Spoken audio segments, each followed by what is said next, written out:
Good afternoon, everyone. Thank you for joining us for Advanced Echo Teaching today. Going to focus on the exam because I hope it goes ahead, and I guess we'll have to wait and see. So in the meantime, let's just keep on practicing as if it's going to go ahead. Let's do some viva practice. And the viva practice will be along similar lines to what will happen in the exam. I'll just do a really brief summary. I'm sure probably everyone's heard it, but just to keep us up to speed. So in the exam, it is a 40-minute exam. You do that the day after you've done the written paper, so you don't know the result of the written paper first, obviously. There will be anywhere between 6 to 8 questions. I think this year there will be 8 questions. Every candidate is meant to do all of the questions. And the reason why I'm telling you that, so if the examiner starts speeding you up, don't be put off by that, thinking that, I don't know, you're failing or something's terrible. Just roll with the punches a little bit and just let the examiner try to speed you up. We've estimated how long it's meant to take per question. And so it doesn't mean you're failing if someone speeds you up. I guess that's all I'm trying to say. It's just we're trying to get you through all the questions in time. Because obviously, you don't want to be spending half a minute on the last question and 10 minutes on the first one that's only meant to take a couple of minutes. The questions will be a selection of transthoracic echo, transesophageal echo, and general ultrasound. Okay, so don't forget the general ultrasound. You're expected to know that as part. I think the general ultrasound is at a CCPU level. We're not going to ask you to grade types of, I don't know, renal tumors or something, but we do expect you to know about, gallstones, hydronephrosis, I don't know, what a bladder's meant to look like, fast scans, AAAs, that kind of stuff, DVTs, above knee DVTs, stuff like that. So don't forget to just have those. I don't spend all your time on it. The lion's share is echo, of course, but there will be some general ultrasound questions in each exam. There will also be, in terms of the ultrasound, there will also be valves that will be asked. We'll ask about valves, we'll ask about systolic function, diastolic dysfunction, aortopathies, cardiac masses, infective endocarditis, all of those things that and we go through, RV failure, all that standard stuff is what we will be asking about. I've stolen the premise from the ICU exam that you're expected to do the basics and do them extremely well. If you can't tell me the difference between constrictive and restrictive cardiomyopathy, that is okay. If we're asking you about that, we're trying to find the guy or girl who's going to get the top mark. But it's about solid assessment and, most importantly, clinically relevant. All right. All of this stuff is going to start off with a stem, unless there's a point of shoot question, sorry, but most of it just starts off with a stem, and that is important to read because you're meant to interpret the clinical findings with the echo findings and you put it together. So for example, if I tell you that this patient has an MSSA bacteremia and aortic valve, probably going to guess that I'm going to show you a picture of infective endocarditis, right?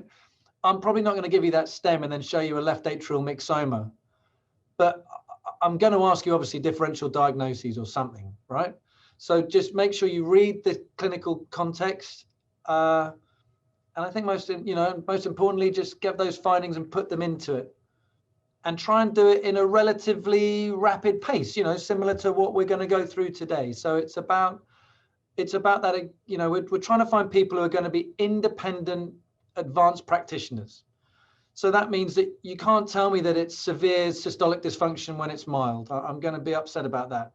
You can't tell me that, there's no diastolic dysfunction when you've got an E prime, an E to A of 3 and an E to E prime of 20 and B lines everywhere. If you tell me there's no diastolic dysfunction, that's not okay. If you tell me that, someone's got an MSSA bacteremia and an aortic valve that's flying all over the shop and you don't mention they need cardiac surgery at some stage, that's a problem. It's those big things which we get upset about. You can fail a question. You just can't fail. I'm going to forget exactly what we said now. So you can fail a question. You just can't fail lots. In other words, we mark them so that there's a fail, borderline fail, pass, borderline pass, an exceptional or something. I think I can't forget if we said you're allowed to fail one. I think you're allowed to fail one, but no more than that. You can't have more borderline fails than passes, you're allowed to have a borderline fail or two, all right? So I think it's all really relevant. I think it's all ordinary stuff. We're not trying to reinvent the wheel here. We're trying to whittle out as best we can who is an independent practitioner in advanced echo and who is not.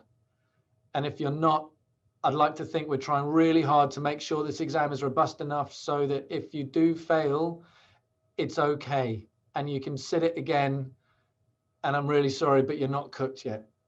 Okay. And all I can tell you is that the people who have failed, I only know people who failed once and they've got it the next time. And when they've got it the next time, every single one of them has phoned me up and said, yeah, thank you, Sam. You're right. I was not cooked. So we're trying really hard. And if the examiners, and the next thing is, I guess we've also had, we're trying to make it not examiner focused. So we have very strict marking grids, prompting grids, and timings, so that it should not matter who is the examiner. You've got two examiners in there who sort of meant to be marking sort of relatively independently. And we are, whether you're being examined when you're in Melbourne by, I think we got it, so the Melbourne guys and maybe someone's in Adelaide, I think, are marked by me and someone else in Sydney.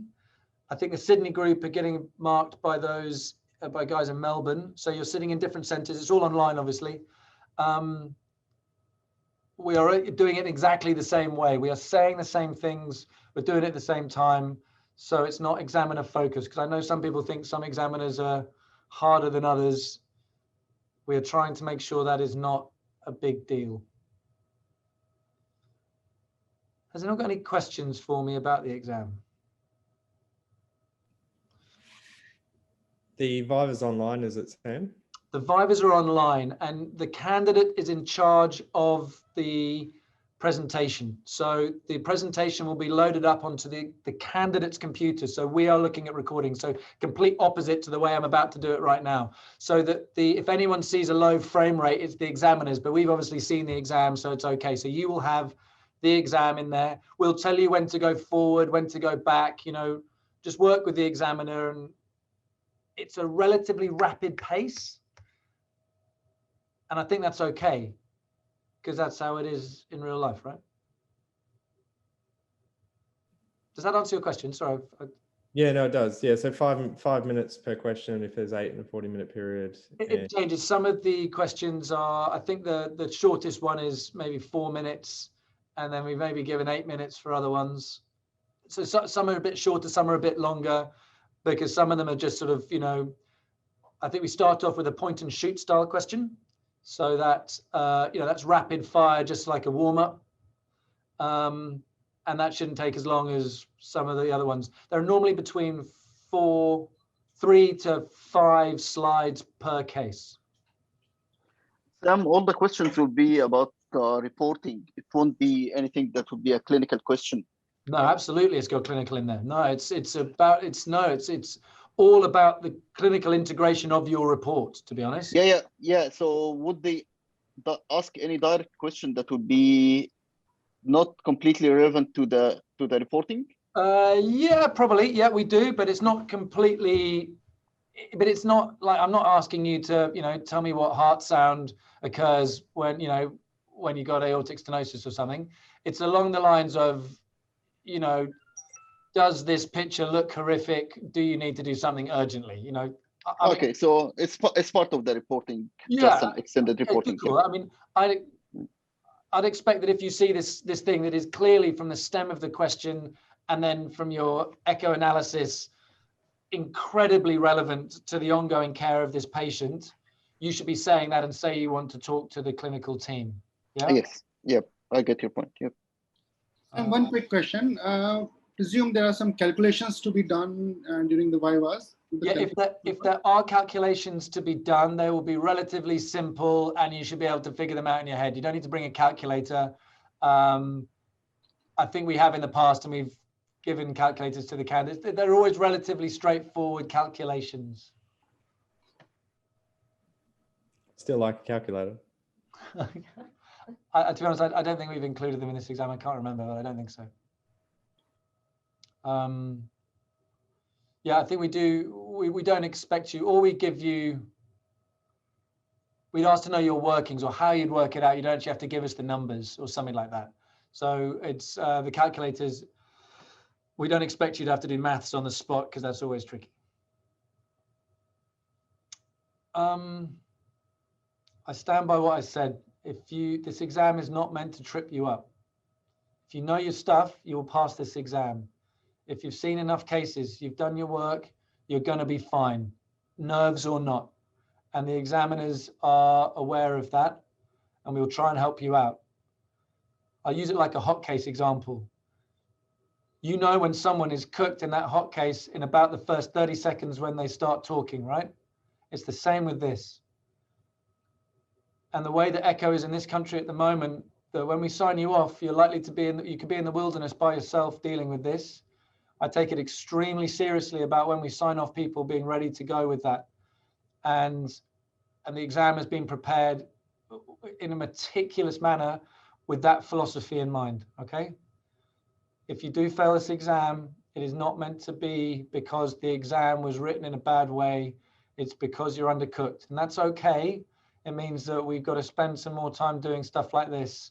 And if this hasn't been right, you know, for getting you ready for this, I think everyone on this table should be able to pass this exam if, you know, from what we've been going through. I like to think it's extensive, and if it's not, that's a problem with me, not a problem with you. Okay? And we'll work through that. You know, I hope everyone passes. That's my plan, obviously. Okay? Should we go through a few questions?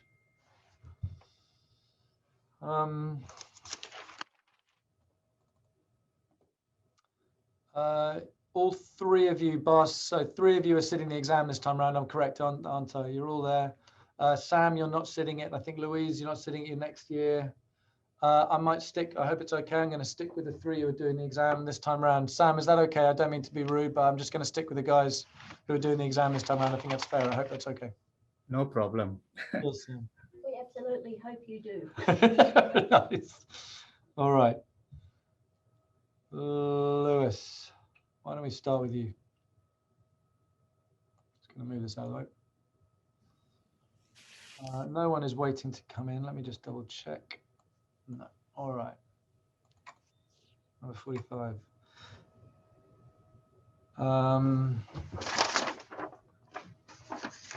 Okay, Lewis. 70-year-old patient with an artificial valve. We don't know which one. Yep. MSSA bacteremia with cardiovascular instability. No worries. Your toe. 45. Describe your findings. So this is a toe view mid-esophageal 3-chamber. There's a aortic prosthesis in place with an abnormal appearance. It looks like it's probably a mechanical prosthesis, given the degree of shadowing. There is visible opening and closing of the leaflets, although there's artifact, and there's a mass that transiently appears in the LVOT, and in the context of a staph bacteremia would be very concerning for endocarditis. There is, I think, a mild degree of rocking of the valve, but it's not overly significant. So there's not a severe dehiscence on the sort of anterior portion, and there's a mild thickening of the aortomitral curtain, which is probably just post-surgical. I don't see any echo-free areas there that might represent an abscess. So I'd like to see some color over this. I'd like to see some color over this to look for valve integrity in the presence of aortic regurgitation. And then I'd like to see other views, and in particular, I'd be looking for a jet lesion on the mitral valve. I'll be looking at the hemodynamics of the LV, particularly if there is significant AR. Here's the color view. I'd like you to describe your findings, and in particular, try and tell me what other views you would like to use to assess the severity of the valve abnormality. Yep. So it looks like there's significant AR. There's a high degree of color Doppler mosaicism in the LVOT, and a significant amount of flow convergence in the aortic root. There is some, looks like there's some flow outside the sewing ring as well, suggestive of a paravalvular leak, but you can't see anything. Yeah, I can't see anything anything else there to suggest a paravalvular leak, but I'd be concerned that there would be a degree of paravalvular leak. The aortic regurgitation looks severe and through it encompasses, I think, almost 100% of the LVOT. What other views would you like to look at the severity? You call it severe aortic regurgitation. Tell me other assessments for that. Yeah, so I'd like to look at the aortic valve in short axis, and that would be to look at the valve en face and look at the degree of paravalvular regurgitation as opposed to transvalvular regurgitation. I'd need to see some aortic views looking for holodiastolic reversal as well, and I'd like to see, if I can, some deep transgastrics to try and assess the jet. Otherwise, a transgastric at 130 degrees or so to assess the aortic valve as well. Okay, can you tell me some limitations with the use of color Doppler and continuous wave Doppler in assessment of the severity? So you asked to look for, sorry, look at that. So yeah, the color Doppler and continuous wave Doppler, what are the limitations of their use in this case? Yeah, so color Doppler is obviously more difficult to interpret when the jet's eccentric, and that, you know, the parameters that you look at, the percentage of the LVOT, the vena contracta,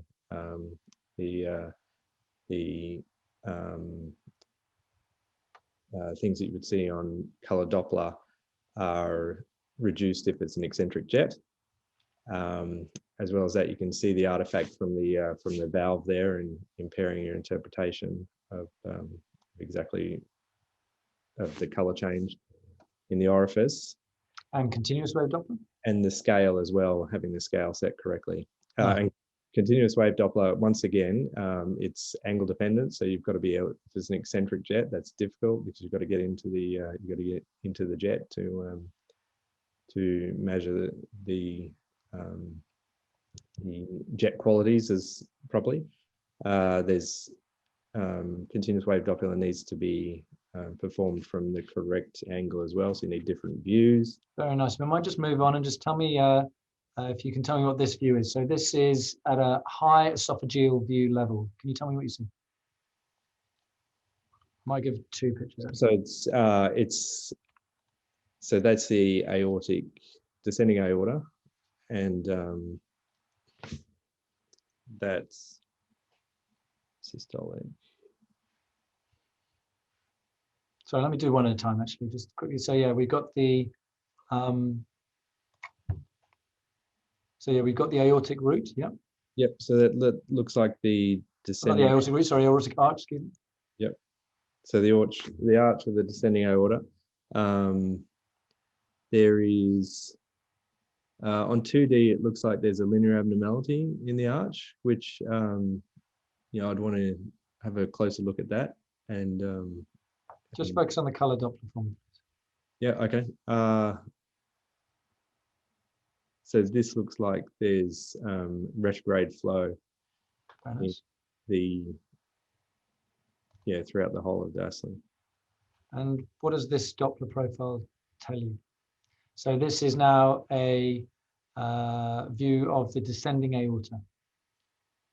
So there's flow throughout systole as you would expect, and then there's holodiastolic flow.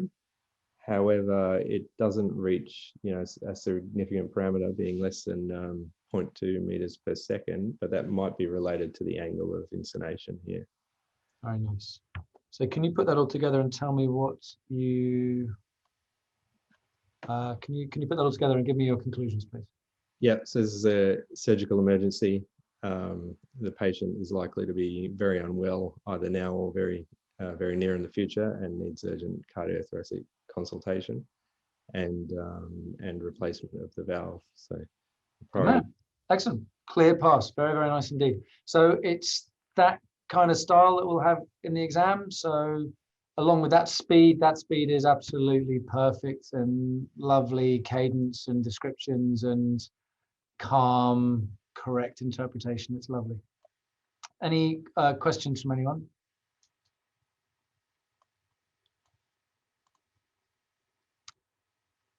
So I think this is a bioprosthetic rather than mechanical. I agree it's probably tricky in the seeing that strut that was giving such a shadow. Yeah. I persuade you it's bioprosthetic if I show you a short axis. Yeah, it looks more. Yeah, I think yeah, so stented bioprosthetic. You got it. And I think probably in the view that I gave you, yeah, maybe I could have given you both. I don't think it's not a deal breaker, I think. But I think that's obviously a bioprosthetic when you can see the stents and you can see the circle and you can actually see the valve outlines in there of the tri-leaflets. And you can see either a mass or a flailing leaflet there. Yeah, very nice, very nice. Beautiful. So Hatton, that's the kind of sort of clinical, an example of the clinical stuff that'd be required. And maybe you're right, it's just a part of a report, right? Yeah. Cool. Hatton, quick point and shoot question. This is the same question. Can you tell me what this Doppler profile shows? So we're at 0 degrees and at 55 centimeters. So that's a deep gastric view across the left ventricular outflow tract with pulse wave Doppler. And this is... It's actually continuous wave Doppler. Sorry, yep. So that's a continuous wave Doppler with an opening and closing click. And that's showing a flow up to 3 meters per second. So probably I'll have to interpret it with caution and identify the reference points and the reference values for this kind of bioprosthetic valve before interpreting. I'm going to push you to try and make an interpretation, please. So we've got a mean gradient of 22 and a Vmax of 3.4. So within this context and within a bioprosthetic valve, I consider this as mild aortic stenosis across the valve. You're not allowed to phone yourself. Sorry. Yep. You're good. No, I'm joking. Do you need to take a call? It's fine. Yep. No, that's okay. So I think Anything else? So mild stenosis. Are there any other differentials? The other differential will be for looks so normal flow pattern. Heart rate is 107. Within this context, probably that would be again probably high flow across it. So the Vmax 3.3, mean maximum pressure gradient, mean pressure gradient 22.1. I would like to identify the left ventricular systolic function as well to put it into context. Nice. Of this, and the VTI here is 54. So yeah, I think still I'd be considering that this would be mild, but I'll have to put in context of left ventricular systolic function. Very good, very good. So is there any other images? What other images would you like to see to help tell you whether this was a high flow state or not? I'd like to get a pulse wave Doppler across it. No, come on. Cool. All right.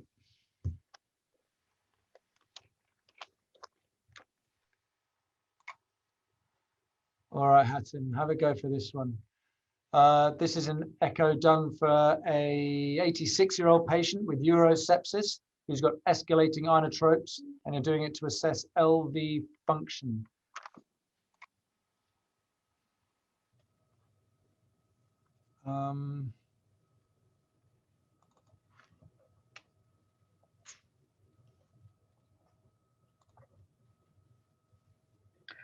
So parasternal long axis view with the most obvious abnormality is dilated left atrium. Otherwise, systolic function looks mildly impaired. All the valves are opening appropriately. Right ventricle outflow tract seems okay, and no pericardial effusion.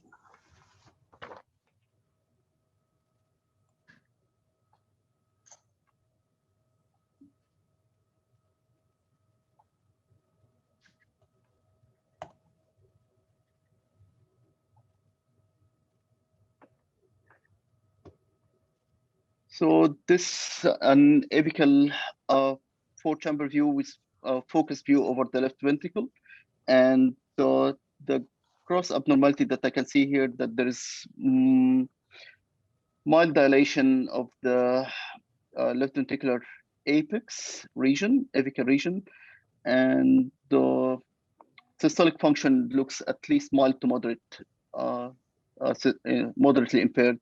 So ejection fraction will be around 40% at this current frame rate. Heart rate is in sinus at rate of 65. And the mitral valve is opening appropriately. Nothing gross that I can identify here.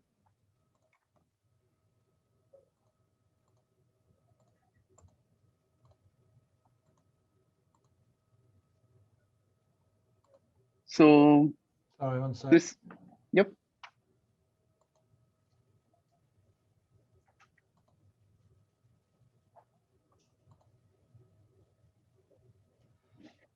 Can you tell me what her diastolic function is, please? So the first image on top is showing a pulse wave Doppler across the mitral valve, the left ventricular inflow at the leaflets level, and this showing pretty much a reversed E to A pattern with E to A ratio 0.8. The one next to it is showing an E prime at the septum of 0.05, with as well SM with S prime of 0.04, which showed some impairment. E to E prime at the septum is 11.3, and with the lateral is 7.9, with E prime lateral is 0.07. So that's with left atrial volume. This only taken from one plane. So I would like to get an apical and left atrial plane at the apical 2-chamber view, but this one is showing here 27 mil of volume. So this is all would be consistent with it would be indeterminate diastolic function at this stage. So that's systolic function was mildly impaired, so that will go through the second part of the pathway, and with that, it's not fulfilling full criteria. It's just having one criterion out of 3, and it's not fulfilling the diastolic. So there is a degree of diastolic dysfunction, but it cannot be determined.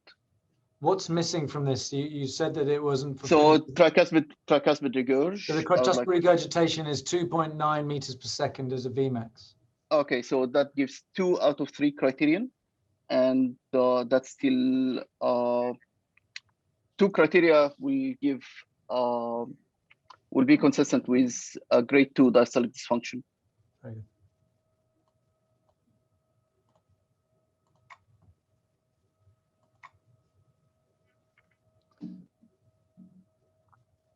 So can you put that all together for me, please, and tell me your conclusion? So this is a patient, 86 years old, presenting with urosepsis and hemodynamic compromise, escalating vasopressors. And at this stage, there is a moderate systolic dysfunction. Doesn't look at moderate systolic and diastolic dysfunction. I can't really identify any major regional motion abnormalities, and there is no features of chronic cardiac dysfunction. So likely this would be a septic cardiomyopathy in this context. Can you tell me your definition of septic cardiomyopathy and provide a differential diagnosis for the abnormal LV systolic function?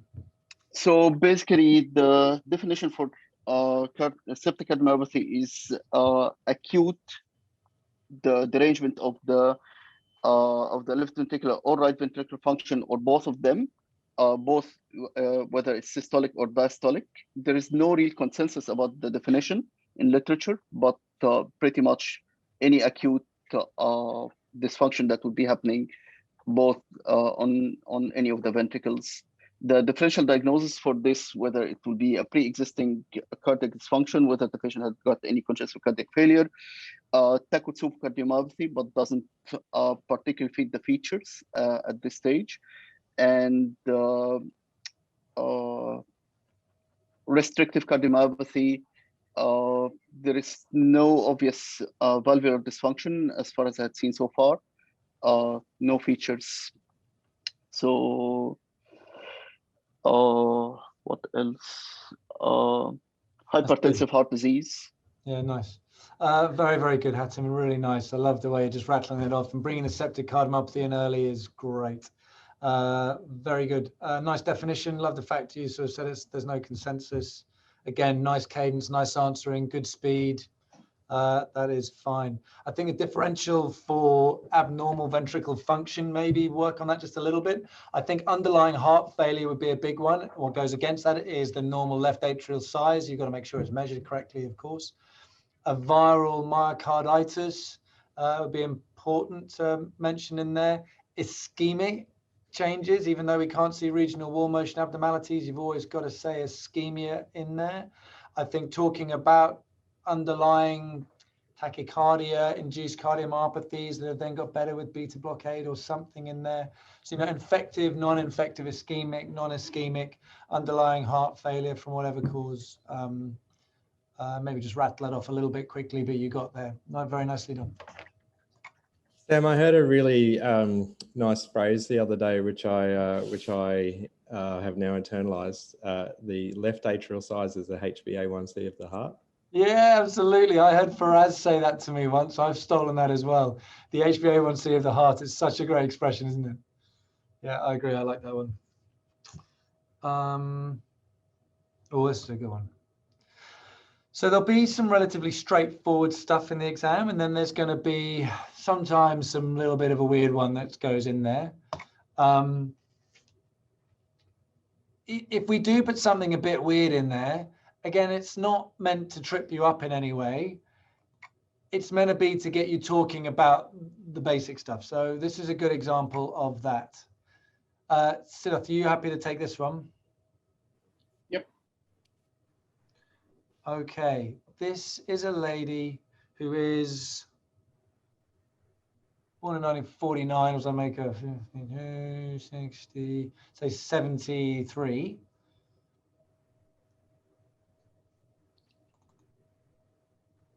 A mass is, she's short of breath.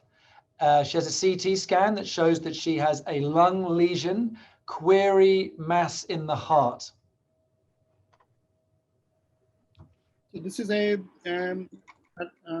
apical four-chamber view of the heart, demonstrating a, to start from the right, this is the normal left ventricular systolic functions. The mitral valve is opening and closing normally with good coaptation surfaces. There is a space-occupying lesion occupying more than 50% of the left atrium, which is bright round. It's got an independent motion. And the left atrial size is a bit difficult to comment on, but it's probably enlarged because the interatrial septum is being shifted to the right side. On the right side of the heart, the right atrium and the right ventricle, there's a dropout of the right ventricular free wall, which I cannot comment, but the right atrium seems to be moving okay. There's no evidence of any pericardial effusion. Maybe there is mild pericardial effusion, but the significant finding is there's a bright echoic mass into the left atrium. Can you provide a differential diagnosis for that? I'll see if I can find you a better picture. Yep. So, so what's your differential for this mass? Yes. For this mass, specifically in this patient, it could be a myxoma, it could be a fibroma, lipoma, It could be a fibroelastoma, rhabdomyoma. It could be endocarditis. It could be some normal anatomical variants such as pectinate muscles or the trabeculations. Then there are other differentials such as the normal artifacts which you can see inside the heart. But in this patient, it could be either a malignant or a benign tumor of the left atrium. My topmost differential is going to be the myxoma. So if I were to tell you that we re-imaged this lady 10 days later and the mass was a third of its size, does that change what your differential is? Sarcomas or the malignant cancers, usually they increase in size without any treatment. If it is regressed in size, it is most likely to be either myxoma or a infective endocarditis is another thing which I want to rule out. Just run me through your differential diagnosis. So the top you had the myxoma. What are the other ones? Infective endocarditis? Yep. In terms of benign tumors, either it is a myxoma, rhabdomyoma, lipoma, or fibroma. Anything else? Any other common causes of the common causes of masses in the heart? Yeah, I mean, it is normal anatomical variants such as pectinate muscle or the trabeculations of the heart of the left atrium would be another ones. Sure. And as I say, we've got rapid resolution of this. I'm sorry, I should have put another picture of it getting smaller, not 10 days later. What gets smaller? Because none of those things you've mentioned other than infective endocarditis get smaller. She was not treated with antibiotics. She was treated with something else and it got markedly smaller over 10 days.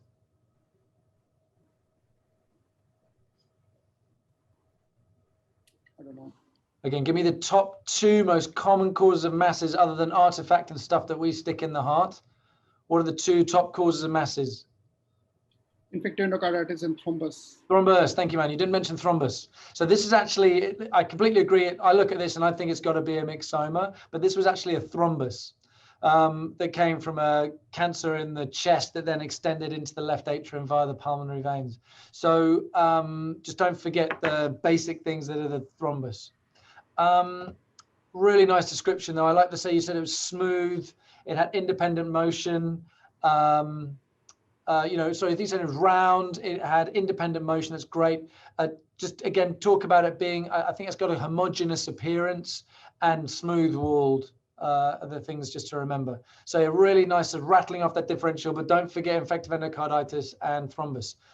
So you talked about artifacts. How do you differentiate artifacts from real structures on echo? Yeah, so they both can be differentiated by looking at the images from a different plane. If it is an artifact, it might disappear. Changing the brightness or the contrast of the image will mitigate the artifact, but not the real structure.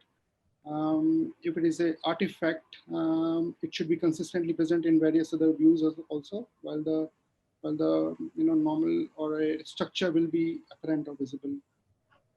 Nice. I'd add into things. You should be able to explain an artifact, so you should be able to figure out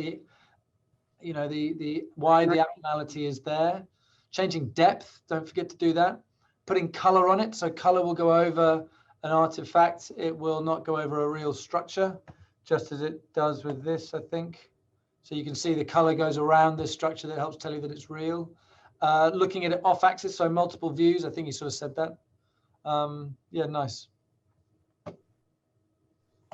All right, back to you, Lewis.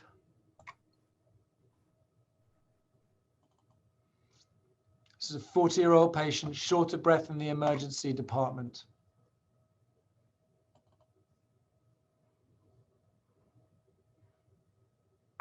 You do the echo to assess cardiac function to see if there's a cardiac component to the shortness of breath. Yep.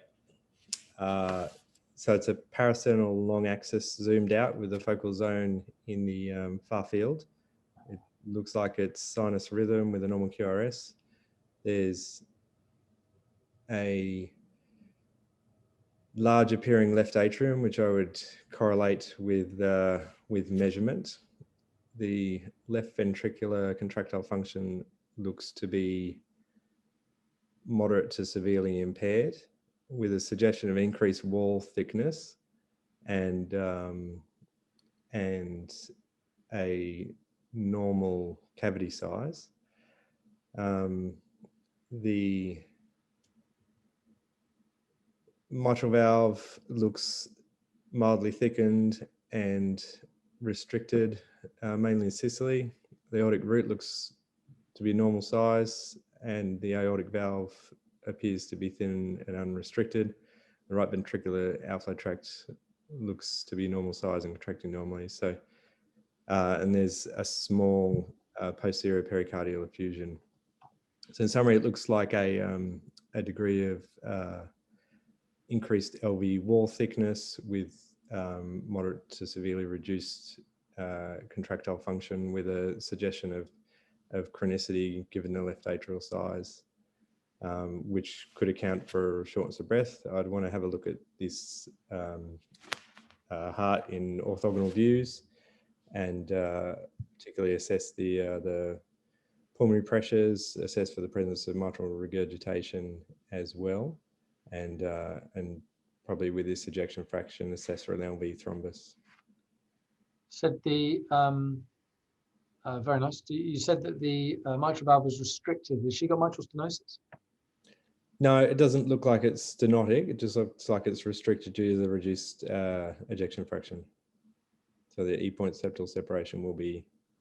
Yeah, very nice. So what's the? Yeah. So what measurements am I making here, and what does it mean? So this is anatomical M mode, and you have demonstrated an E-point septal separation of 1.4 centimeters, which is greater than the 7 millimeter cutoff for normal contractile function. There's a couple of levels of E-point septal separation that I can't remember. And what does the E-point separation mean? So if you said it's abnormal, what does abnormal mean? So it either means you've got an abnormality of the mitral valve, so it can't be used when you've got an abnormal mitral valve, or it means impaired contractile function in the left ventricle, resulting in reduced excursion of the mitral valve, the anterior mitral valve leaflet.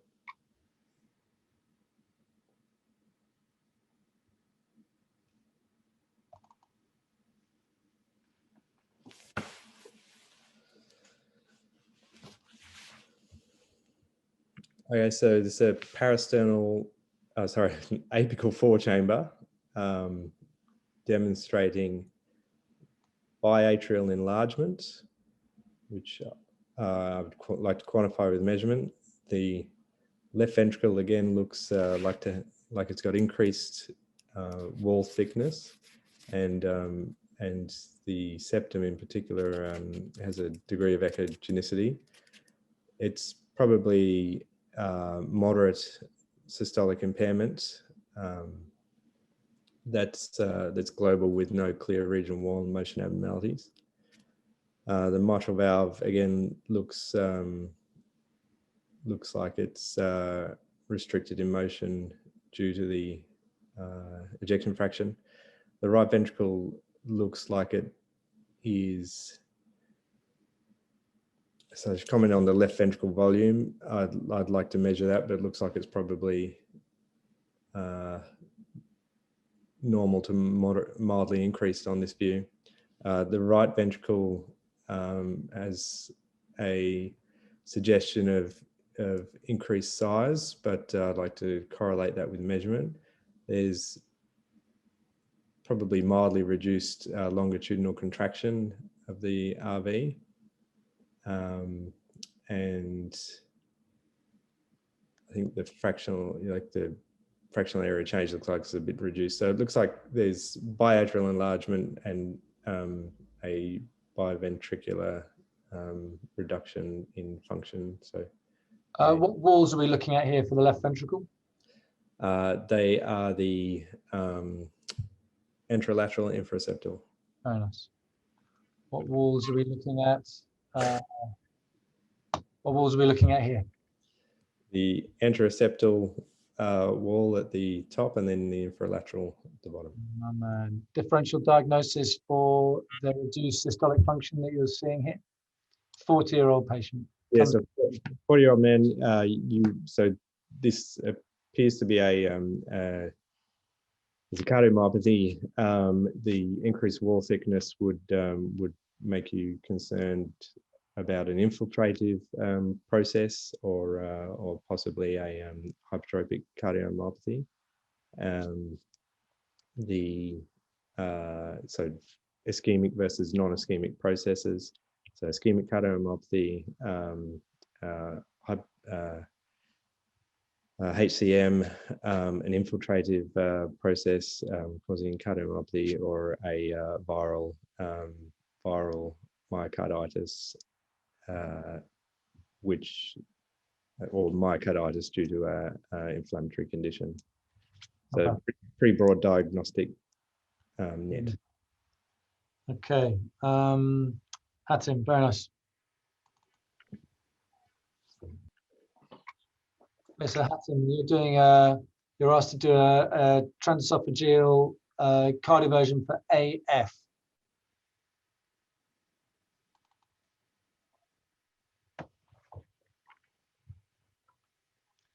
Tell me what you see.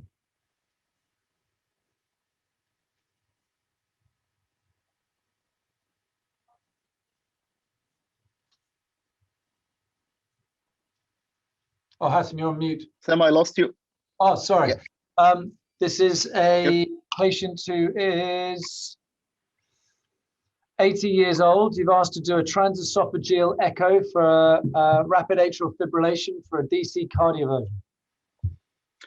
Okay, so that's a mitral 4-chamber view, and patient is still currently in atrial fibrillation. Looks like rapid ventricular response not correlating with the heart rate noted down, and in general looks grossly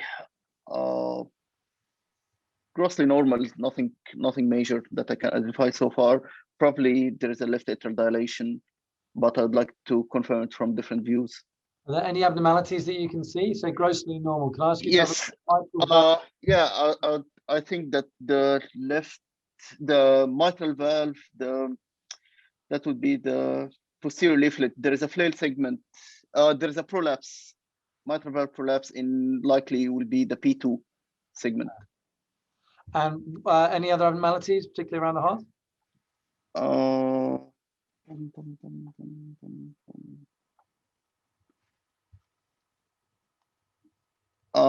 I'm not sure about the. That's okay. That's okay. We'll move on. Yep. There is a pericardial effusion, mild pericardial effusion. Very good. Thank you very much. So that's a commercial view of the mitral valve, mid-esophageal as well, and this confirming that this would be P2 prolapse.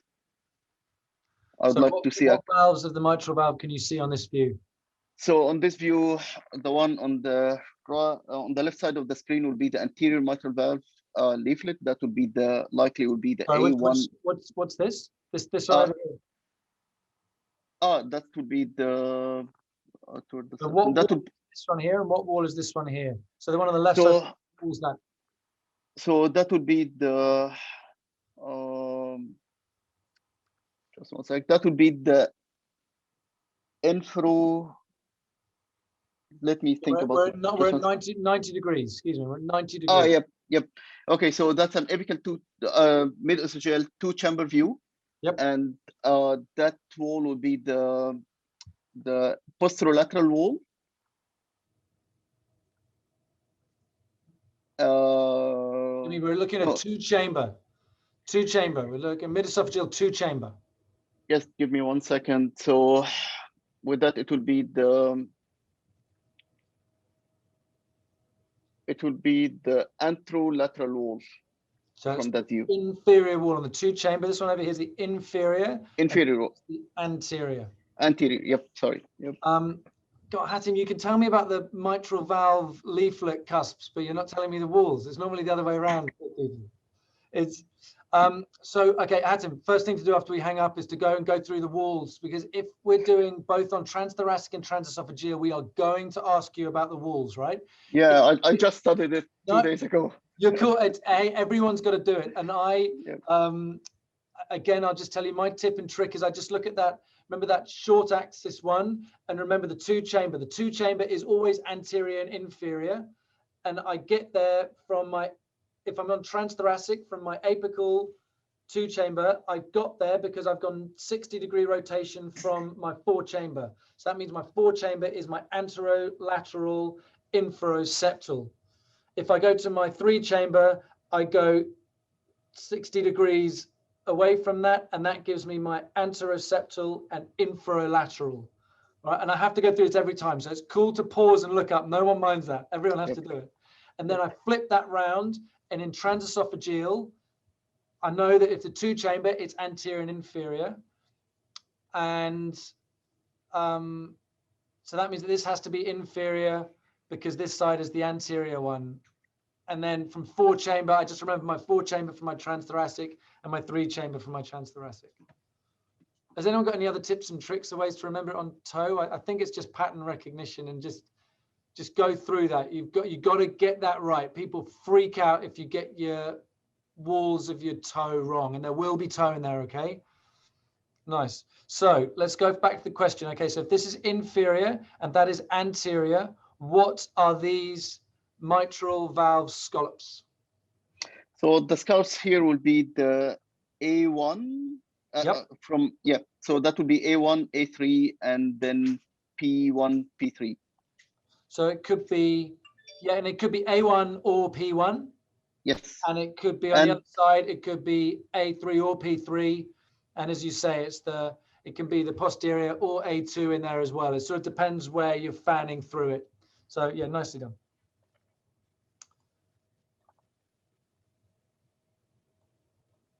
So that I would like to see the color flow across it, and would like to see the left atrial appendage as well with the history of the atrial fibrillation.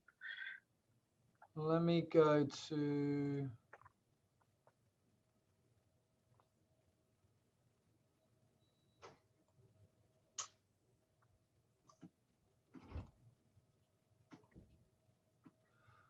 All right, so how about this one? I'll try and slow it down a tiny bit. So that's back to mid-esophageal view, and that's color flow across the mitral valve, and it's coming to me very slow frame rate, but looks like posterior directed jet of mitral valve regurgitation. It's quite eccentric. And which direction is the jet going? It's posterior directed. Sure about that? It's going towards the interatrial septum. It's going toward the interatrial septum, so it will be septal directed. It will be medial. So which way is this? So again, just have a think about, because you remember from this view here, you said it was a posterior valve that looked abnormal to you, which you're absolutely right. Yeah, so you said a posterior mitral valve prolapse. Yep. Absolutely right. And then after that one, I'm going to show you that one. So if it's a posterior mitral valve prolapse, which way does the jet go? Does it go posterior or anteriorly? It should go anterior. Very good. Okay. So I try and remember that the aortic valve is always going to be anterior, right? And the aortic valve is going to be right in there. The septum is always anterior. Toward the coronary sinus. Yeah, very good. So it's going to be anything that goes towards the interatrial septum or towards the septum or towards the aortic valve, that's always anterior, okay? Yes. Because the ventricle sits, the left ventricle sits behind the septum, if you like, in the heart. So it's an anteriorly directed jet because of a posterior mitral valve prolapse, which you correctly told me was P2 prolapse. So my next question going to be, why do you say prolapse and not a flail? What is the difference between a mitral valve prolapse and a mitral valve flail?